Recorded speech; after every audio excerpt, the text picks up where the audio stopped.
예, 지난주에 제가 처음으로 우리 의정부에 와갖고 부활절 연합 예배를 갔습니다. 뭐 사람들 많이 모였대요. 근데 제가 거기 가서 느꼈던 게 두 가지인데, 너무 복잡하다, 너무 정신없다였습니다. 막 여러 교회에서 모이고 여러 사람들이 모이다 보니까 사실 예배하는 스타일도 다르고 또 이게 대하는 태도들도 다 다르잖아요. 그러니까 막 정신바가지가 하나도 없었어요. 이제 그런데도 불구하고 제가 그곳에 가서 강력하게 제 마음에 오는 게 한 가지가 있었어요. 그건 뭐냐면 바로 목마름이었습니다. 사람들이 모였는데 사냥도 하고 말씀을 듣고 이러는데 뭔가 굉장히 갈급하다는 그런 마음이 들었어요. 그래서 실제적으로 설교를 들으면서 또한 찬양을 하면서 사람들의 마음속에 뭔가 하나님의 은혜를 갈급히 원하는 막 그런 게 좀 강력하게 느껴졌습니다. 그래서 이게 진짜 맞는지 궁금했는데 오는 차에 제가 이윤아 전사님한테 물어봤어요. 전사님은 어땠냐고 그랬더니 똑같은 얘기를 하시더라고요. 그런데 또 비슷한 생각이 들었는데 그렇게 갈급한데도 뭔가 채워지지 않는 그런 느낌? 뭐 개인적으로 그런 느낌을 받았습니다. 근데 이게 진짜 오늘날의 우리 한국교회와 우리 청년의 현실이라면 여러분 어떻게 생각하실까요? 이에 대한 데이터가 있는데 한번 보여주실까요?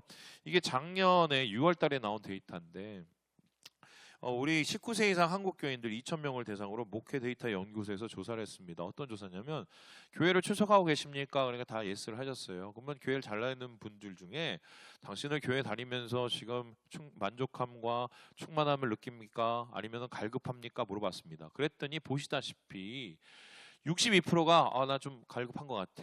그리고 3%는 넌 너무 갈급한 것 같아. 그러니까 거의 65% 정도가 교회를 다니면서도 목마른 거예요. 교회를 다니면서도 갈급한 거예요. 그러니까 이게 어느 거하고 되게 비슷하면 옛날에 여러분 아시겠지만 수가성 여인이 있었어요. 이 여인이 뭐냐면은 예수님이 그 사마리아로 가는 길에 잠깐 만난 여인인데 그 여인을 어디서 만났냐면 우물가에서 만났거든요. 우물가에서 만났는데 이 여인에게 예수님께서 뭐라고 그러냐면 너 목마르지? 이렇게 얘기했어요. 왜냐하면 우물가에서 물을 길어도 채울 수 없는 마음속에서의 영혼에 뭔가의 문제가 있는데 치가 안 되고 그게 뭔가 마음속에 공급이 안 되니 갈급함을 계속적으로 느끼게 되는 거죠. 자, 그렇다면은 이렇게 갈급하면 하나님께서 우리에게 은혜 주시는 게 마땅한 것 같은데 하나님께서 우리에게 막 목마름도 채워주시기 마땅한 것 같은데 왜 사람이 이렇게 많은데도 사람들의 마음은 채워지지 아니할까? 이것은 뭐 목사의 문제일까? 아니면 교회 시스템의 문제일까? 여러 가지의 문제점과 여러 가지의 병폐와 여러 가지의 해결점을 낼 수가 있겠지만 오늘 말씀에서 우리는 조금 특이한 내용을 발견하게 됩니다. 우리 함께 8절의 말씀을 같이 한번 읽어보도록 하겠습니다. 시작. 이는 내 생각이 너희의 생각과 다르며 내 길은 너희의 길과 다름이니라. 여호와의 말씀이니라. 이 말씀을 지금 듣고 있는 사람들이 누구냐면 이스라엘 백성이고요. 특별히 유대 백성입니다. 그런데 이걸 어디서 들었냐면요. 지금 바벨론이라는 곳에 가서 듣습니다. 근데 이 바벨론에서 이 사람들이 뭘 하고 있었었냐면 끌려갔어요. 포로 생활이에요. 우리로 따지냐면 한마디로 징용 가고 한마디로 여기 뭐 군대로 끌려간 거랑 거하고 똑같은 거예요. 그럼 거기에서 그 사람들이 뭐 했냐? 굉장히 힘들었어요. 굉장히 괴로웠어요. 그래서 어떻게 보면 하나님의 도우심을 간절히 원했습니다. 근데 마음속에 전혀 이게 해결도 안 되고 언제 이게 끝날지도 모르는 거예요. 그렇게 몇십 년을 보내고 있었을 때 하나님께서 말씀하셨어요. 와, 내가 다 채워줄게. 그런데 이 이야기를 들었을 때 이스라엘 백성의 반응이 어떠냐면 무슨 이때까지 뭐 하고 지금 여기서 무슨 이러면서 눈앞에는 뭐 바벨론 강가에 지금 막 쓴물밖에 없는데 뭔 하나님께서 나의 갈급함을 채워주시냐 이런 마음 가운데 부담이 있었거든요. 그런데 그때 하나님께서 말씀하시기를 뭐냐면 그거 사실은 말이야 이게 니네하고 나하고 생각이 달라서 그래. 니네하고 나하고 길이 달라서 이런 문제가 생기는 거야. 이렇게 얘기합니다. 그 소리는 뭐냐? 우리 생각에는 지금 은혜를 받아야 되는 것 같은데 하나님은 아니라는 거예요. 우리 생각은 지금 은혜가 아닌 것 같은데 하나님은 지금 은혜라는 거예요. 생각의 차이, 길의 차이가 있다는 건데 사실 이 갭 때문에 우리는 더 갈급함에 호소하고 있는 것이 아닌가. 그렇다면 이제 질문을 합니다. 오늘날도 이렇게 비슷한 거 아닌가? 한국교회 여러분은 어떻습니까? 지금 교회하는데 갈급함 채워지나요? 내가 예배드리고 찬양할 때 갈급함 채워지나요? 이거 누구 책임입니까? 오늘 뭐 예를 들어서 여기 앞에서 찬양 인도하는 우리 강도사님 책임입니까? 제가 말씀 전하는 제 책임입니까? 여러분 그것을 따져보면 한도 끝도 없지만 중요한 것은 하나님의 생각과 나의 생각, 하나님의 길과 나의 길이 달라서 그럴 수도 있다는 거예요. 그렇다면 오늘 그걸 풀어보는 거예요. 도대체 뭐가 다른데, 왜 다른데, 도대체 하나님은 그렇게 다른 길을 우리에게 주셔서 뭘 어떻게 하려는 건데, 하나님이 주시려는 은혜가 뭔데, 이걸 한번 질문해 보게 되는데요. 이러한 우리와 다른 하나님의 생각, 우리와 다른 하나님의 길을 풀 수 있는 여기 힌트가 하나 있어요. 그게 몇 절이냐면요, 바로 3절 뒷부분입니다. 우리 같이 한번 읽어보도록 하지요. 시작. 내가 너희를 위하여 영원한 언약을 맺으리니 곧 다윗에게 허락한 확실한 은혜이니라. 하나님께서 네 길하고 네 길은 달라. 근데 내 길로 너희를 이끌 거야. 그러면 내가 다윗에게 준 은혜의 그 언약을 줄 거야. 이렇게 얘기를 합니다. 그렇다면 이 얘기가 뭐냐면 다윗도 비슷한 경험을 한 거예요. 다윗도 자기 생각하고 전혀 다른 하나님의 생각, 자기의 길과 다른 하나님의 길을 경험을 했는데 결국 그 끝에 은혜로 끝났다는 겁니다. 그러면 오늘 우리가 하나님의 길, 우리와 다른 하나님의 길을 살펴보기 위해서는 다윗이 어떤 길을 걸어갔는지를 살펴보면 그것을 통해서 왜 하나님의 길이 다른지, 그 다른 길을 통해서 하나님이 우리에게 뭘 주고 싶은지를 찾아볼 수 있겠다. 그 첫 번째, 우리와 다른, 너무 다른 하나님의 길은 다음과 같습니다. 우리 같이 한번 읽어보도록 하겠습니다. 시작. 기다리는 길. 우리는 뭔가 조급한데 하나님은 계속적으로 기다려라 기다려라 그런다는 거예요. 여러분, 그렇다면 이런 일들이 정말 다윗에게 일어났을까요?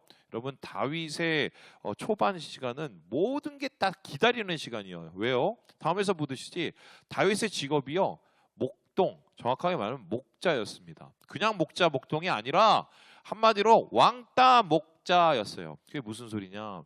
아버지 이새의 아들이 굉장히 많았어요. 그런데 어느 날 사무엘이라는 사람이 선지자 찾아왔어요. 그 속에서 왕을 세우려고 했습니다. 첫째부터 막 끝째까지 보는데 아무도 없는 거예요. 그리고는 사무엘이 묻습니다. 이게 다냐고. 그랬대 아버지가 뭐냐면, 아니, 한 명 더 있긴 한데 내가 깜빡했어요.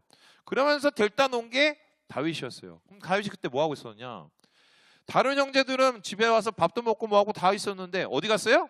들판에서 양치고 있었어요. 왕따 당한 거예요. 그래서 학자들이 이런 다윗의 모습을 보면서 무슨 얘기를 하냐면, 다윗 서자설이 있습니다. 무슨 소리냐? 이게 본처의 자식이 아니라 다윗이 아마 어디서 그냥 데리고 온 애가 아닌가. 그러니까 그렇게 구박한 거 아닌가. 실제적으로 나중에 형님한테 구박받는 장면은 더 대단한데요.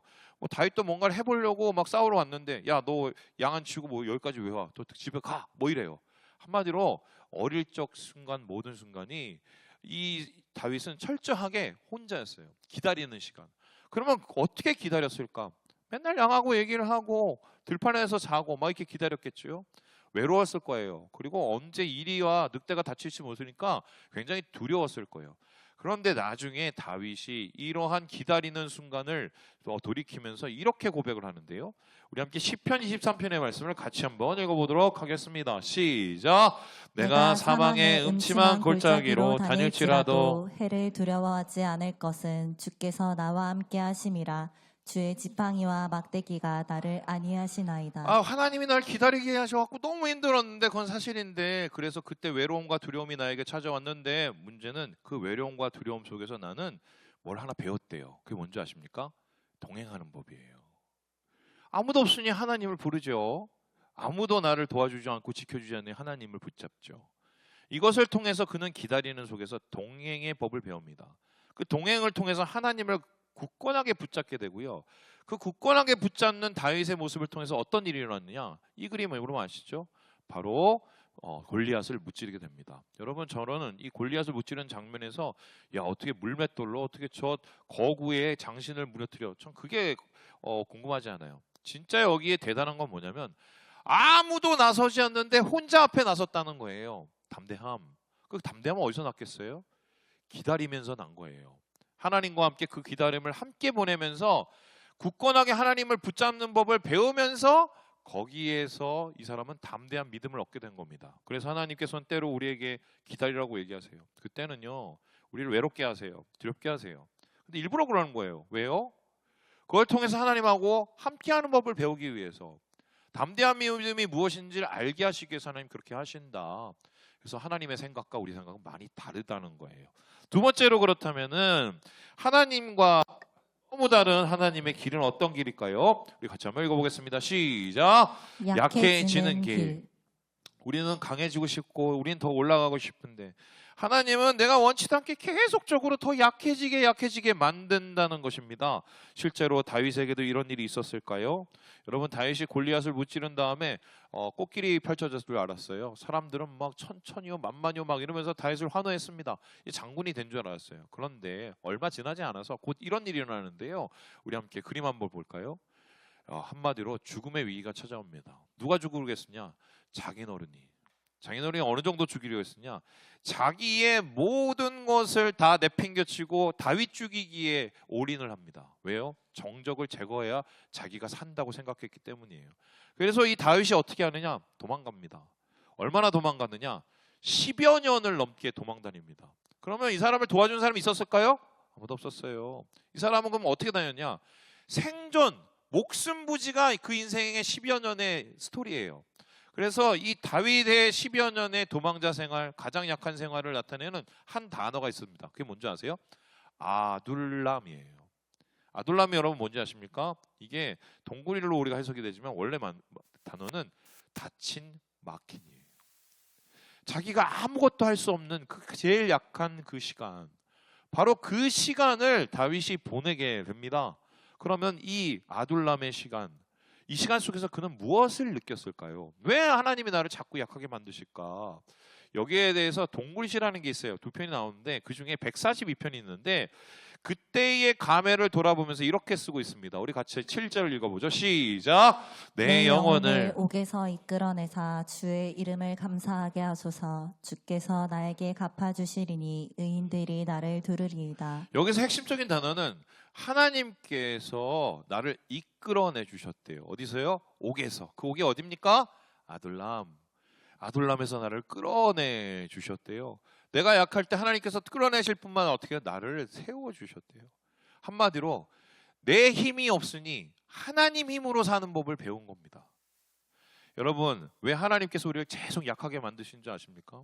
이에 대한 이야기가 있어요. 바울 아시죠? 바울은 정말 영적 능력이 되게 뛰어난 사람이었어요. 그런데 어느 날 그에게 육체의 가시가 찾아옵니다. 학자들은 이를 뭐라고 해석하냐면 아마 간질이 아닐까 해석을 해요. 여러분, 제가 오늘 이렇게 여러분에게 설교하다가 갑자기 눈깔이 뒤집어지면서 여기 무릎 넘어지고 개거품을 문다고 생각해 보세요. 다음 주에 나오시겠어요? 혜림이 나올 거야? 안 나와? 너무하네. 너하고 나랑 그런 사이냐? 혜림이도 안 나와. 그랬어요, 바울이. 얼마나 치명적이에요. 그래서 하나님 앞에 기도를 했어요. 하나님 이거 없애주세요. 몇 번을 기도하면 3번. 그때 하나님 뭐라고 그러시느냐? 아니야, no. 그냥 그대로. 왜요? 네 은혜가 족하다. 머리가 아프기 시작해요. 왜 나를 이렇게 약하게 만드실까? 봤더니 한 가지였어요. 내 힘으로 못 살게 하려고. 그러니까 내가 약한 그때가 강함이구나. 내가 강해서 강한 게 아니라 누가 강해요? 하나님이 강하니까 강하구나. 나는 하나님의 힘으로 살아가야 되는 사람이구나. 겸손케 만드시고 그걸 붙잡게 만드셨죠. 똑같아요. 우리도 하나님께서 왜 이렇게 자꾸 약하게 만드실까? 약한 걸 자랑할 필요는 없어요. 하지만 약함을 통해서 강해질 수 있어요. 하나님을 붙잡을 때. 아둘람에서 그는 나를 이끌어내시고 나를 강하게 만드시는 하나님을 경험했기 때문에 나와 생각이 다르신 하나님 안에서 은혜를 얻을 수 있었다. 이렇게 둘째로 이야기를 하고 있습니다. 그렇다면 마지막으로 오늘 이사야서가 얘기하고 있는 우리하고 너무 다른 하나님의 길은 무엇입니까? 우리 같이 한번 읽어보겠습니다. 시작! 내려놓는 길. 나는 뭔가 지금 바빠요. 뭔가를 쌓아 올려야 돼요. 뭔가를 지금 채워 넣어야 돼요. 그런데 하나님께서는 반대로 아니야, 내려놔, 버려 이런 걸 하면 됩니다. 한번 살아보세요. 그런 거 엄청 많습니다. 언제 이게 많아지는 줄 알아요? 혜림이 언제 많아지는 줄 알아? 결혼해봐. 결혼하면 다 내려놓을 것뿐이에요. 내려놓을 것뿐이야. 목회하면 더 심해요. 그러면 왜 하나님께서 이렇게 계속 내려놓게 하실까? 다윗에게 내려놓는 아주 결정적인 사건이 있었습니다. 바로 이건데요. 보여주시죠. 어느 날 갑자기 적군이 쳐들어왔어요. 왕이시여, 적군이 쳐들어왔습니다. 그럼 싸워야지. 못 싸워요. 왜요? 압살롬이에요. 압살롬이 누구냐? 다윗이 가장 아끼던 자식이었어요. 여러분, 자식이 칼 들고 나 죽이고 있는데 싸울 수 있겠어요? 더군다나 다윗은 이렇게 싸울 때 백성들이 다칠 게 너무 싫었어요. 그래서 어떻게 하느냐? 다 포기해요. 왕궁을 포기하고 도망갑니다. 어디로 도망갔냐? 광야로 도망가요. 광야로 왜 도망가냐? 거기에 아무것도 없어서 도망갔어요. 다 내려놓기 위해서. 그런데 그 내려놓는 과정에서 어떤 일이 있었냐? 그림 다시 보여주시죠. 누가 뒤에 와서 욕을 하고 돌을 던지고, 누군지 봤더니 옛날에 사울하고 친했던 분이에요. 그러니까 사울이 옛날에 이렇게 죽은 거를 안갚음하려고 다윗을 가리켜서 막 무지한 얘기를 하고 못난 얘기를 하고 막 가슴 아픈 막 얘기를 막 하죠. 그랬더니 옆에 있는 요압 장군이 왕이시여 저 입을 제가 막아버릴까요? 그랬어요. 그랬더니 다윗이 뭐라고 그랬느냐? 아니야. 저 하나님이 하는 거야. 내비둬. 다 당해요. 그리고는 그 옆에서 있는 요압에게 이렇게 얘기합니다. 혹시라도 내가 이렇게 당하면 하나님이 나를 긍휼히 보실 수도 있잖아. 다 내려놔요. 그렇게 다 내려놨을 때 어떤 일을 합니까? 광야에서 다 내려놓은 다윗. 그 속에서 다시 회복을 누리게 되는데 여기에 대해서 쓴 시가 있어요. 바로 시편 3편인데요. 이렇게 얘기합니다. 우리 같이 한번 읽어보죠. 시작. 여호와여 주는 나의 방패시요 나의 영광이시요 나의 머리를 드시는 자신이다. 여기서 핵심적인 단어가 내 머리를 드시는 자라는 겁니다. 머리를 드세요. 예, 다 들고 계시네. 머리를 든다는 건 뭐냐면 나를 이제 다시 높여주신다는 겁니다. 옛날에 제가 뭐 목회하고 막 그랬었을 때 강남에서 사역을 하니까 부목사를 우습게 보시는 분들이 상당히 많습니다. 뭐 담임도 우습게 보이는데 부목사는 아무것도 아니죠. 예. 뭐 강도사는 뭐 안 우습겠어, 그죠? 원래 그래. 오늘 내가 너무 힘들었어요. 야, 도대체 이래갖고 무슨 사역을 하냐. 그때 하나님 앞에 막 울면서 기도하는데 하나님 제게 말씀하신 게 있어요. 권위는 하나님이 세워주시는 거예요.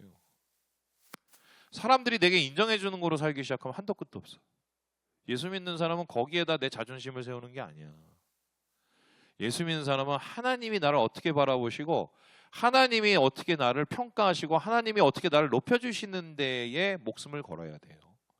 지금 다윗은 모든 것을 내려놓았을 때 그를 광야로부터 이끌어내셔서 승리를 주신 하나님을 경험하게 됩니다.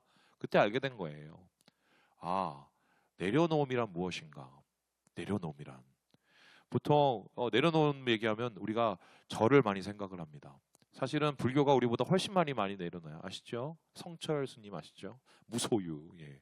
진짜 성철 스님 중에 돌아가신 데를 보니까 뭐 다 긴 막 옷 입고 막 그랬다면서요. 내려놓음의 역사는 불교가 훨씬 잘합니다. 사실 내려놓음을 배우려면 저희 가서 배워야 돼요.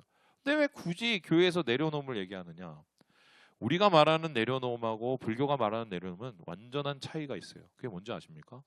불교는 내려놔야 욕심을 내려놔야 내 안에 해탈이 오기 때문에 그거를 내려놓을 수밖에 없다. 그걸 나를 괴롭히는 거라고 얘기해요. 그런데 우린 다릅니다. 우리는 채우기 위해서 비웁니다. 받아들이기 위해서 내려놔요. 내 안에 있는 내 생각과 내 길을 내려놔야 하나님의 길과 하나님의 은혜와 하나님의 생각을 마음에 채울 수가 있는 거예요. 그래서 내려놓는다는 것은 내 뜻과 내 계획을 내려놓고 심지어는 내 꿈을 내려놓고 내 마음을 내려놓고 하나님이 뭘 원하시는지를 받아들이는 과정이에요. 근데 이걸 진짜 못해요. 왜 못하냐? 너무 화가 나거든요. 난 이러고 싶은데 하나님은 항상 반대야. 화 안 나겠어요? 그래서요 사실은 내려놓고 그리고 하나님 앞에 또 우리가 뭐 약해지고 그리고 하나님 앞에 우리가 무슨 뭐 여러 가지의 걸로 주님 앞에 나아간들 사실 이렇게 내려놓음을 경험하고 또 우리가 약해지는 것을 경험하고 심지어 기다리는 것을 경험한다고 모두가 다 하나님의 은혜를 누리는 건 아니에요. 그렇다면 누가 하나님의 은혜를 누리냐? 여기에는 되게 중요한 게 있습니다. 같이 어려워도 어떤 사람은 은혜를 보고 어떤 사람은 은혜를 못 봐요. 어떤 사람은 영적인 갈급함을 채워지는데 어떤 사람은 맨날 그 자리일 수 있어요. 중요한 한 가지가 빠졌기 때문인데 여기에 대해서 우리 3절에 이렇게 얘기합니다. 우리 같이 한번 읽어볼까요? 시작! 너희는 귀를 기울이고 내게로 나와 들으라. 그리하면 너희의 영혼이 살리라. 같은 하나님의 길에 끌려다닌다 해도 들어야 삽니다. 들어야 얻습니다. 들어야 하나님 안에서 은혜를 누립니다. 그렇다면 여기서 듣는다는 것은 뭐냐? 이 단어는요 다음에서 보듯이 샤마입니다. 샤마가 뭐냐? 이건 단순히 듣는 게 아니라 듣고 따르는 것을 뜻해요. 이것을 가리켜서 뭐라 그러죠? 순종이라고 합니다. 순종이 없으면 그것은 하나님의 은혜가 있을 수가 없어요. 왜요? 순종은 전적인 하나님에 대한 믿음으로부터 시작되기 때문입니다. 믿으면 순종해요. 순종하면 은혜를 받습니다. 하지만 내 안에 온전한 믿음이 없으면 순종을 온전히 못합니다. 그러면은 은혜가 갈급함이 채워질 수가 없다는 거예요. 그런데 많은 사람들이 순종에 대해서 상당히 어려워하고 있습니다. 교회에서 순종을 얘기할 때 특별히 우리 젊은 친구들은 더 심하게 어려워해요. 사실 저부터 얘기하면 저도 옛날에 순종 알러지가 있었어요. 왜냐하면 순종 이러면 진짜 듣기가 너무 싫었어요. 근데 내가 그때 왜 순종을 싫어했나 생각을 해보면 아마 세 가지가 아니었나 싶은데요. 특별히 장로교 많이 듣는 사람들은 이 문제가 있어. 첫 번째 뭐냐면 우리 같이 읽어볼까요? 시작! 독선적인 강요. 아니 뭐 다 하나님 마음대로 다 하고 막 하나님 멋대로 다 하고 막 그러놓고 무조건 순종하래. 기분 나쁘죠? 두 번째는 어떻게 합니까? 같이 한번 읽어보죠. 시작! 기계적인 복종. 나도 내 마음이 있는데 내 뜻이 있는데 무조건 다 하래. 무조건 그냥 기계적으로 생각도 없고 묻지도 따지지도 마. 뭐 이렇게 얘기하는 것 같죠. 뿐만 아니라 세 번째 어떻게 해요? 그렇게 안 하면은 시작. 즉각적인 처벌. 너 인마 순종 안 하니까 그렇게 된 거야. 앞으로도 순종 안 해서 그렇게 된 거야. 잘 안 돼도 순종 안 해서 다 이렇게 얘기를 합니다. 그러니까 진짜 순종이 너무 싫더라고. 그런데 어느 순간 제가 순종에 대해서 훈련을 받은 적이 있었어. 왜 나는 이렇게 순종 얘기만 하면은 내 옆에 있는 애는 안 그러는 애들이 있는데 난 이렇게 막 알러지가 오냐 생각했는데 그때 제가 뭐 세미나도 다니고 묵상도 하고 기도하다가 받은 말씀이 있었어요. 그게 뭔지 아세요? 내가 순종에 이렇게 알러지를 가진 이유가 뭐냐면 내 안에 상처 때문이라는 걸 알게 됐어. 무슨 소리냐? 저는 태어나서부터 이때까지 살아오면서 좋은 권위를 맛본 적이 한 번도 없어요. 솔직히. 정말 이분은 내가 정말 기꺼이 따르고 싶다. 난 이분을 정말 100% 신뢰하면서 따르고 싶다. 죄송한 얘기인데 그런 분이 거의 없었어요. 특별히 어렸을 땐 더 없었어요. 그러면 어떻게 하면 왜 또 이거 시키는데 또 나 어떻게 하려고 나 어떻게 힘들게 하려고 이런 생각이 마음속에 툭툭 올라왔어요. 그런데 웃긴 게 이런 사람이 목사가 됐으니 이게 말이 돼요? 근데 어느 순간 제가 목회를 하는데 저 같은 분들이 우리 교회에 너무 많은 거야. 심지어 중직자 중에도 그런 분이 한 분 계셨어요. 근데 그분이 어떤 분이냐면 뭐 교회에서 이제 뭔가를 얘기하고 제가 이제 뭔가 제가 또 뭐 시키고 이러진 않잖아. 막 강압적으로. 근데 강압적으로 시키니? 웃는데. 그러면 이분이 어떻게 하냐면 싫은데요? 안 하는데요? 무조건 들어보지도 않고 다 반대만 해. 그리고 언제는 무슨 진짜 나중에는 뭐 어떤 장로님이 얘기해도 그거를 뭐 틱틱거리면서 나중에 뒷소리라고 너무 이러시는 거야. 그래서 저는 이분이 나를 싫어하는 줄 알았어. 나를 싫어하는 줄 알았어. 근데 또 평소에는 밥도 먹고 다 해요. 그래서 이분이 사랑이 필요한가? 애정 결핍인가? 그래서 내가 이분한테 막 사랑을 막 보여줬어. 자, 그러면은 고쳐졌을까? 안 고쳐졌을까? 안 고쳐지더라고. 순종은 약도 없더만. 그러다가 나중에 제 모습을 통해서 그 분을 봤어요. 이분도 상처가 너무 많은 거야. 옳지 못한 가정, 아버지가 엉망이었어. 그러니 내가 뭔가를 하면은 안 와. 거기에 대한 이게 안 와. 그럼 실망하죠? 어린 마음에 상처받죠? 이런 것들이 쌓여 있으니까 이것으로 하나님 앞에 신앙을 가진 이게 제대로 되겠어요? 이분 결국 교회를 적응하지 못하고 나가셨어요. 근데 제가 어느 날 기도하다가 그런 마음이 생겼어. 내가 그때 이 말을 꼭 해줄 걸. 이 말을 꼭 해줄 걸. 못 해줬기 때문에 오늘 혹시라도 그런 마음을 가지신 분들을 위해서 내가 특별하게 얘기해 드립니다. 하나님은 그런 분이 아니야. 하나님은 여러분에게 상처 준 그런 분들이 아니야. 하나님은 좋은 분이에요. 내가 신뢰하고 믿을 만한 분이에요. 때로는 내가 이해하지 못하고 때로는 내가 생각지도 못하는 그 길을 하나님이 요구하실 때가 있지만 결국 돌아보잖아요. 나한테 가장 좋은, 가장 필요한 길이에요. 왜냐하면 하나님 마음대로 하는 게 순종이 많은데 그 하나님 마음이 뭐냐? 여기에 대해서 예수님께서 이렇게 얘기하시는데요. 우리 7장 읽고 마태복음 마무리해 보도록 하겠습니다. 시작. 너희가 악한 자라도 좋은 것으로 자식에게 줄 줄 알거든. 하물며 하늘에 계신 너희 아버지께서 구하는 자에게 좋은 것으로 주시지 않겠느냐. 우리 육신 아버지가 못한 것들을 하나님이 하십니다. 좋은 거 주시기 원하세요. 왜 이렇게 기다리게 하세요? 왜 이렇게 약하게 하세요? 왜 이렇게 내려놓게 하세요? 좋은 거 주시려고 그렇게 하시는 거예요. 그게 나한테 좋은 길이니까. 저 그때 불평 많이 했어요. 돌아보죠. 제가 그때 그 길을 걷지 않았으면 지금 없어요. 주님은 우리에게 좋은 분이세요. 좋은 길을 주시고 좋은 거 주시려고 그러시는 거예요. 순종은 온전한 믿음으로부터 시작이 됩니다. 말씀을 마칩니다. 우리 사랑하는 여러분, 여러분은 어떤 갈급함을 살고 계십니까? 그 갈급함 속에서 여러분은 주님 앞에 어떤 모습으로 나가고 계십니까? 주님을 믿고 주님을 신뢰함으로 한 걸음씩 주님과 함께 걸어가서 주의 회복의 역사를 누리시는 우리 사랑하는 오에커스 되시기를 주님의 이름으로 축원합니다.